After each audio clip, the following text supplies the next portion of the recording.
A couple of videos ago, I speculated that one of the reasons for the slow and obviously shambolic Russian campaign into Ukraine in that first week was most likely because Putin, as a dictator, had got rid one way or the other of the good generals, the imaginative ones, the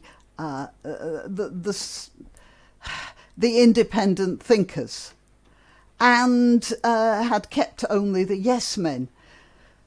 Yes men tend to be less competent than the independent thinkers. That's why they're yes men, obviously. So Putin had left himself with a lot of second-raters who were running a second-rate campaign.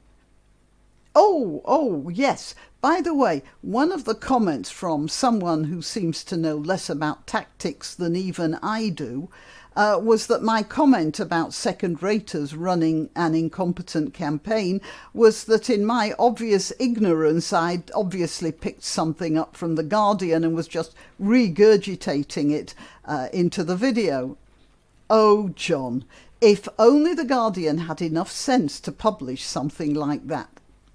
But anyway, this one, John, is for you. Today I read a few items, mostly taken from a source reported by the Daily Mail, so I suggest caution with this one. But anyway, the items report that according to Ukraine, and again, caution, Ukraine obviously would have an interest in implanting the idea that Russia is in trouble.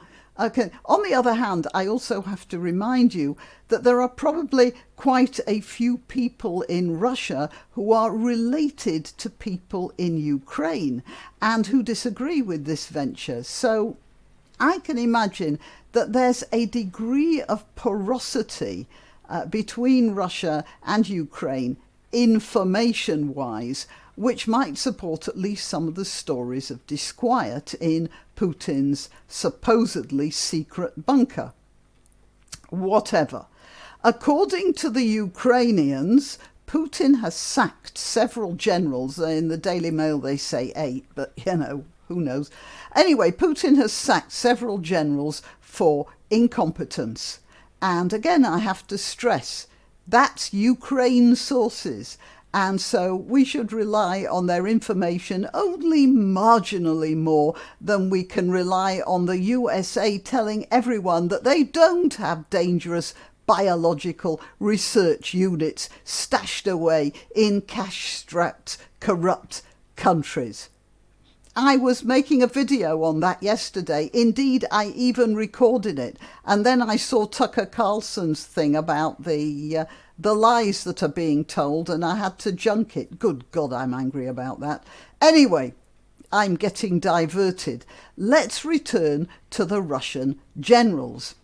I don't know if there really has been a cull of the top brass, but assuming there was, then that doesn't bode well for the current campaign because, well, it certainly doesn't guarantee that the less experienced, suddenly promoted generals will be any better. On the other hand, we have some supporting evidence for the cull from an independent source, and it's here in the Telegraph. It says here, Russian state television, I keep losing this stuff, Russian state television goes off message by denouncing Ukraine war. Now, that's a little strange, you see, because there simply isn't a situation where Russian state TV would ever go off message. That'd be like someone remarking that Saturn has just swapped rings with Jupiter. Yet here we are. Russian state television has broadcast calls for Vladimir Putin, the country's president, just in case you didn't know, to stop his war in Ukraine during a program in which pundits openly likened the invasion to Afghanistan or even worse. I have to say,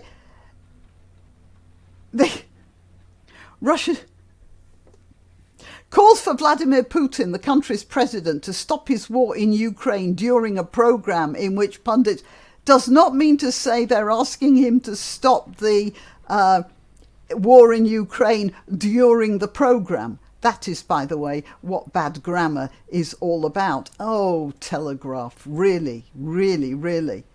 Vladimir Solovyev, usually one of the Kremlin's most reliable chief propagandists, and that's probably not an accident, had to interrupt guests on his primetime television talk show to stop their criticism of Russia's invasion of Ukraine. Look, I can't believe that those guests could have spoken criticism ad lib on TV.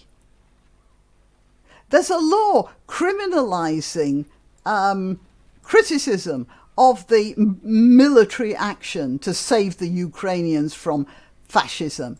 There's a law against it. It's punishable by 15 years in jail. Speaking during a broadcast on Russia 1, Karen Shakhnazarov, a filmmaker and state pundit, said the conflict in Ukraine risked isolating Russia. He told Mr. Solovyev there's a Russian boy's name Karen. I thought that would be Carol. Anyway, it just shows you Russia has its Karens as well. He told Mr. Solovyev, I have a hard time imagining taking cities such as Kiev. I can't imagine how that would look. But note, Mr. Shakhnazarov is a filmmaker. That's important information, you know. Because a filmmaker knows a lot about optics. Shakhnazarov then goes on to blame the slick way that Ukraine is manipulating international public opinion. This is what he says. This public opinion with which they're saturating the entire world can play out badly for us. Ending this operation will stabilise things within the country. Later on, during that same broadcast, another guest, Semyon Bagdasarov, made references to the debacle in Afghanistan.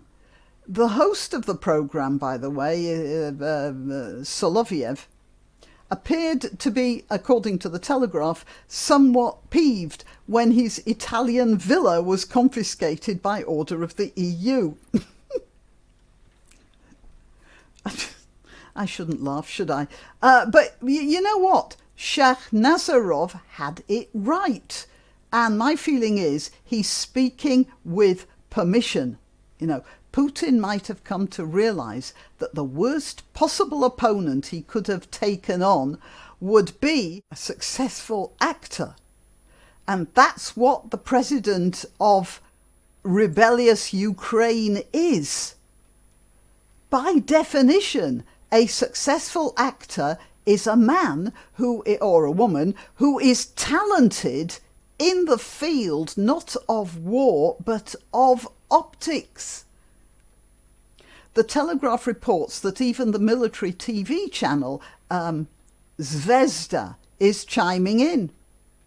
And they say a serving officer, a serving officer talking about Russian soldiers dying in the Ukraine was shut up by the presenter with these words. Can you stop now? I will tell you what our guys are doing there.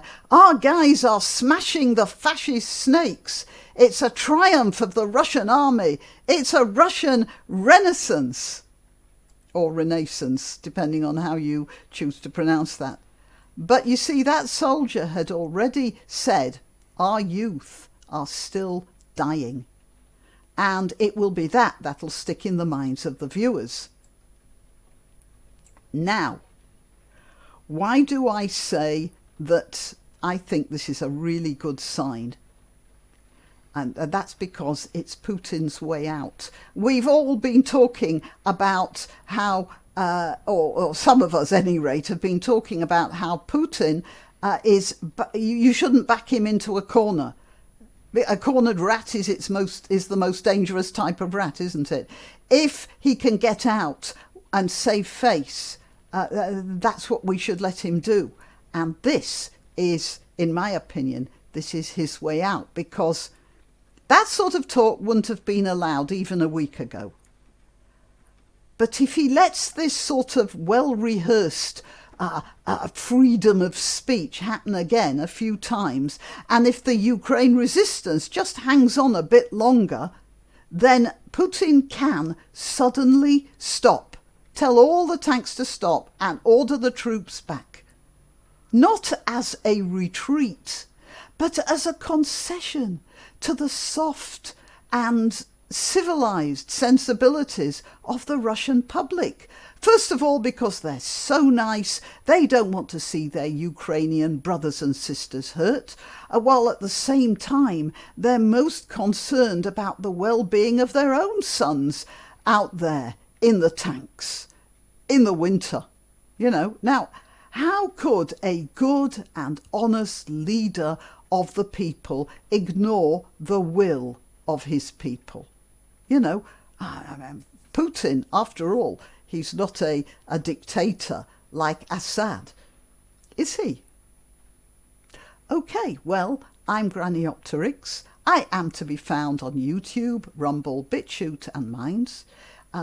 You will always be notified of new uploads if you subscribe to Twitter, Gab or Parler, and my handle there is @Graniopteryx. Please click the like button, share the video, and support the channel if you can. Until next time. Why not treat yourself or a favoured relative or friend to these magnificent examples of merch? The mugs and t-shirts come in the Graniopteryx design or Grambo with a firearm or the more deadly knitting needles.